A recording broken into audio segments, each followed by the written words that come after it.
Bonjour, je m'appelle François Bareil et je suis chercheur en économie à Paris-Saclay Applied Economics. Bonjour, je suis Raja Shakir, je suis également chercheuse à Paris-Saclay Applied Economics à INRAE et nous allons vous présenter aujourd'hui notre étude qui a reçu le prix du meilleur article de l'American Journal of Agricultural Economics en 2024.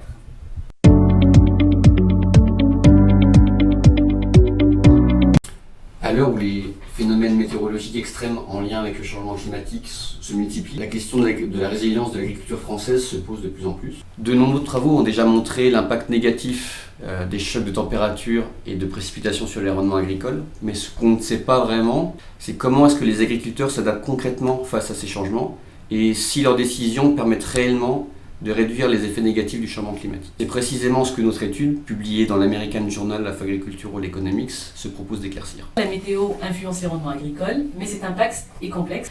Il résulte de deux effets imbriqués. Le premier effet, c'est l'effet qu'on appelle agronomique. Comment la plante réagit directement à la météo face à des changements de température, de pluie, d'ensoleillement. Et un deuxième effet, c'est l'effet d'adaptation, c'est-à-dire quelles sont les réponses des agriculteurs face à ces conditions météo, notamment des décisions en termes d'irrigation, d'ajustement d'utilisation des intrants, ça peut être également des changements de date de semis. Le problème avec les modèles traditionnels de la littérature, c'est qu'ils estiment ce qu'on appelle des modèles forme réduite. Ils mélangent ainsi ces deux effets en mesurant l'impact total des rendements de la météo sur les rendements des plantes.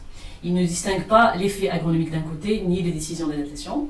Et notre objectif ici, c'est de décomposer cet effet pour avoir estimé chacun des deux effets, chacun de son côté, et mieux comprendre les mécanismes d'adaptation en jeu, et ainsi mieux anticiper l'impact du changement climatique sur l'agriculture en France. Pour distinguer ces deux effets mentionnés par Raja, on a développé une stratégie innovante, c'est-à-dire ce qu'on appelle un modèle structurel. Contrairement au modèle réduit qui se focalise sur la relation statistique globale entre météo et rendement, ce qu'on va essayer de faire, c'est séparer ces deux effets en prenant en compte d'une part explicite la relation biologique liée en croissance des plantes et chocs météo, ce qu'on appelle donc les effets agronomiques, et d'autre part les impacts des décisions des agriculteurs face à ces chocs, ici les adaptations des applications d'engrais et de pesticides, et quels sont leurs impacts sur les rendements, ce qu'on appelle les effets de l'adaptation. Nous avons ensuite estimé ce modèle sur un ensemble de données comptables détaillées provenant d'un panel d'exploitation agricole du département de la Meuse entre 2006 et 2012. Ces données nous ont permis d'analyser comment est-ce que les rendements de cultures majeures comme le blé, l'orge et le colza évoluaient en fonction des conditions météorologiques observées et des pratiques culturelles documentées. Donc ici, les applications d'engrais et de pesticides. Pour pouvoir identifier séparément les effets économiques d'une part et les effets d'adaptation d'autre part, on a ajouté comme deuxième source de variation pour l'identification les ratios de prix entre intrants et produits. C'est vraiment l'ajout de ce ratio de prix, couplé à la structure de notre modèle, qui nous permet d'identifier séparément ces deux composantes.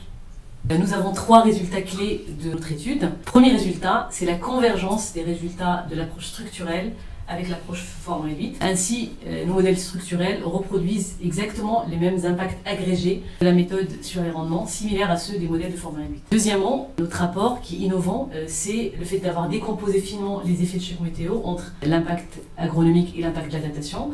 Et donc, on distingue ici un effet agronomique qui est souvent plus fort que l'impact estimé par les modèles forme réduite.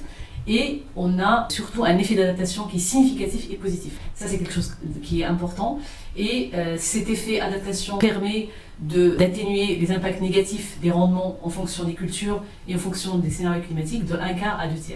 Troisième résultat important, on a identifié l'un des mécanismes d'adaptation et on a permis de mesurer grâce à notre approche structurelle. Ce mécanisme, c'est l'augmentation de l'utilisation d'engrais.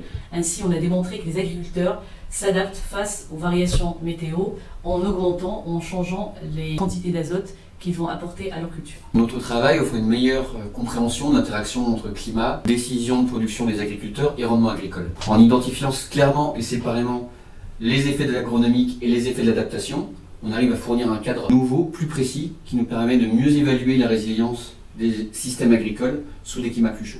Notre travail ouvre de nouvelles perspectives pour la recherche. Ainsi, il permet d'aller plus loin dans la compréhension de l'adaptation de l'agriculture face au changement climatique. Nous avons identifié les effets des mécanismes d'adaptation. Nous avons ainsi montré, dans notre cas d'étude, que l'adaptation passe par l'augmentation d'utilisation d'engrais azotés, ce qui est un exemple de maladaptation, puisque l'utilisation d'engrais est une source de pollution multiple, notamment d'émissions de gaz à effet de serre, responsables du changement climatique.